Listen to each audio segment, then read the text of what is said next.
Let me guess. You're an aisle person, right? Freedom to move, easy bathroom access, no climbing over strangers. Or maybe you're team window, convinced that wall support and views make it worth being trapped. Here's the uncomfortable truth. Whichever camp you're in, there's a good chance you've been choosing wrong for years. I was religious about aisle seats for 2 decades until a new airline boarding policy turned my preferred seat into a disaster that cost me my carry-on, forced gate checking, and a 40-minute baggage claim wait that cascaded into missing my hotel shuttle. That experience taught me everything about how seat selection actually works versus how most travelers think it works.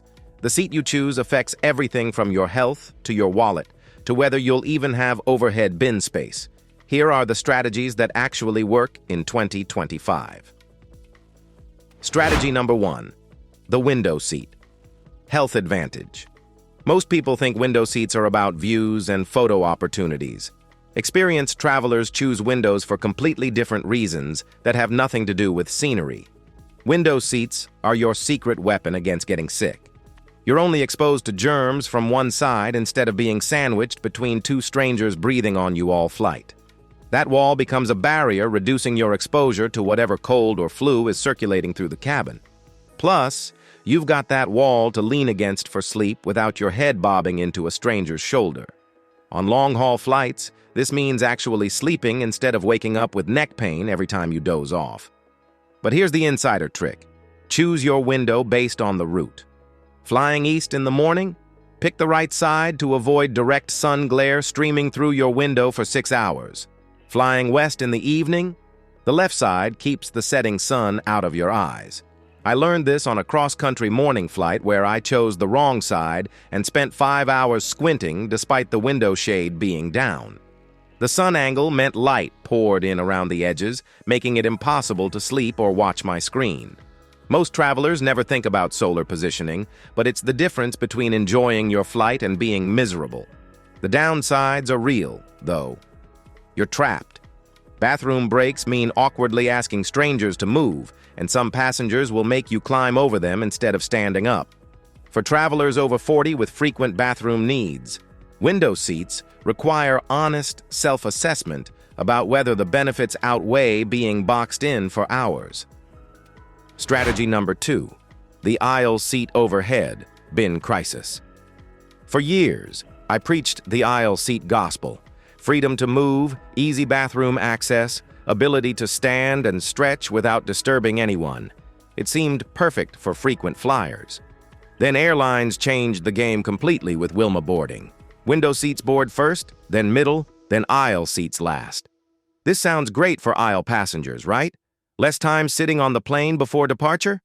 That's exactly what I thought until I experienced the brutal reality. Overhead bin space is strictly first come, first served. If you're boarding last as an aisle passenger, you're getting 0 overhead space. The bins are full before you even step on the plane.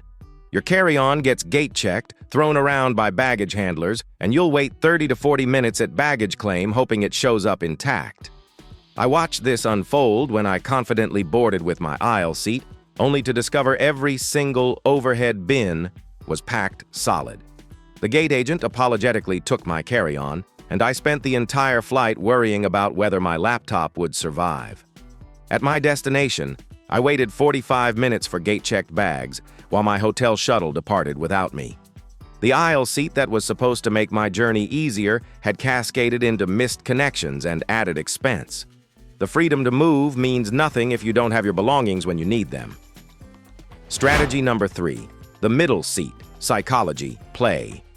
Everyone hates middle seats with such passion that airlines sometimes offer them at reduced prices. But middle seats are becoming secret weapons for strategic travelers who understand new boarding dynamics. Under WILMA boarding, middle seat passengers board second, after windows, but before aisles. This means decent overhead bin access without fighting through boarding chaos. You're not first, but you're far from last. Here's the psychology hack. You automatically get both armrests. It's the unwritten rule that middle seat passengers deserve something for their sacrifice. Window gets the wall and window armrest. Aisle gets the aisle armrest and freedom. Middle gets both middle armrests as compensation. But here's where middle seat strategy becomes genius. Book middle seats strategically on flights that aren't full. Airlines know middle seats are deeply unpopular, so they're almost always the last seats assigned during booking. If the flight isn't packed, you might end up with an entire row to yourself. I've used this strategy successfully on Tuesday afternoon business route flights. Check seat maps 24 hours before departure. If the middle seats in your row are still empty, you've just won the airplane lottery. An entire row means you can spread out and actually lie down on longer flights. Strategy number 4, the center section hidden gem. On wide-body planes with center sections of 3 to 4 seats, there's a hidden treasure most passengers completely ignore: the center aisle seats. You get aisle access without constantly standing up for other passengers. While passengers in the side aisle seats play human doormat every time someone needs the bathroom, you're sitting comfortably in the center with minimal disturbance. The center aisle seat near the middle of the plane, positioned away from galleys and bathrooms, that's my secret weapon on international flights where I need to actually sleep or work productively for 8+ hours. I discovered this on a transatlantic flight where I chose a center aisle out of necessity. I wasn't disturbed once during the entire 7-hour flight while I watched the side aisle passenger across from me stand up at least a dozen times for his row mates. Strategy number 5, the front vs back calculation. This isn't about personal preference. It's about strategic calculation based on your specific priorities for each flight. Front of the plane offers clear advantages. You're served first, meaning your meal choice actually exists. You're first off the plane, crucial for tight connections. You get guaranteed overhead bin space because you're boarding early. But here's what airlines don't mention. The front is where families with screaming babies get seated. Airlines seat families with young children in forward rows for operational reasons. Easier for flight attendants to assist them, closer to larger bathrooms. Those business travelers rushing connections? They're all up front creating chaos. Back of the plane gets dismissed as inferior. Yes, it's bumpier and the engines are louder. But here's the insider's secret. You're vastly more likely to get an entire row to yourself in the back. Fewer passengers choose rear seats, creating natural buffer space. I'll take engine noise over crying babies every single day. The middle section over the wings provides the smoothest ride. You're at the plane's center of gravity, where motion is minimized. But you're stuck in airplane purgatory with no benefits of front or back. Choose strategically. Tight connection or need your meal choice? Front. Want space and peace? Back. Just want to survive the flight? Middle works fine. The 3 seats you must never book. Some seats are so problematic they should require warning labels, but airlines bury these limitations in fine print. Never book the very last row. These seats don't recline due to the rear bulkhead. You're next to the bathroom with constant traffic and aromas, and you board last with 0 overhead space. I made this mistake once on a transatlantic flight and spent 8 miserable hours unable to recline while breathing bathroom air freshener. Never book seats directly in front of exit rows. They often don't recline because of safety regulations requiring clear egress paths, but airlines won't highlight this until you're stuck there. You're paying the same price as fully reclining seats while getting objectively worse accommodation. Never book bulkhead seats without extensive research. No underseat storage means everything goes overhead. Good luck finding space. Armrests don't move because they contain fold-out tray tables that are notoriously flimsy. You're also typically near galleys where flight attendants congregate, or near bathrooms with constant traffic. The SeatGuru Intelligence Advantage. Before booking any seat on any flight, use SeatGuru.com religiously. Type in your flight number and aircraft type, and SeatGuru reveals which specific seats on that exact plane configuration are terrible. That random window seat that looks fine, SeatGuru might reveal it has a misaligned window, meaning you're staring at a wall. That aisle seat that seems perfect, SeatGuru could show it's next to a galley where flight attendants chat throughout night flights, making sleep impossible. I once almost booked what appeared to be a perfect window seat until SeatGuru revealed that specific seat had reduced width due to entertainment equipment housing. The seat was 2 inches narrower than standard, which over a 12-hour flight would have been miserable. Airlines hope you'll book blind using only their basic seat maps. Don't give them that satisfaction.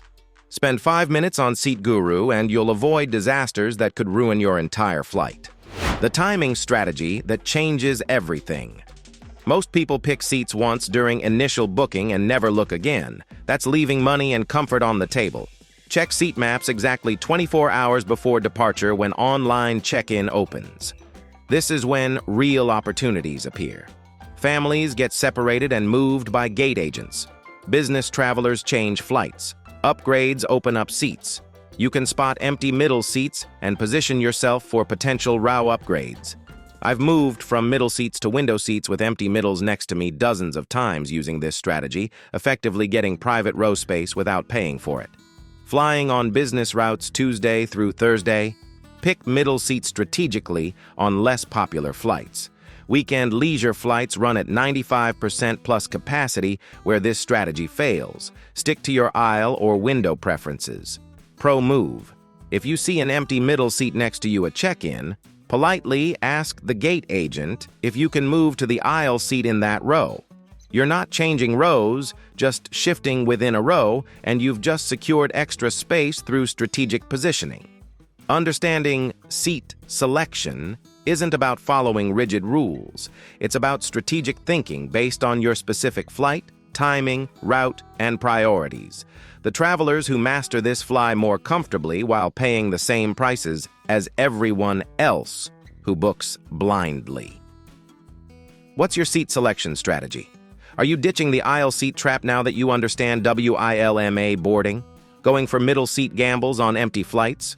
Or claiming center aisle territory on wide bodies? Share your approach in the comments. If this changed how you'll book your next flight, hit that like button and subscribe to Journey Tips for strategies that airlines don't advertise but savvy travelers use constantly. Share this with anyone flying soon. Seat selection makes the difference between miserable flights and comfortable journeys. Thanks for traveling smarter with Journey Tips. Safe travels, and I'll see you on the next one.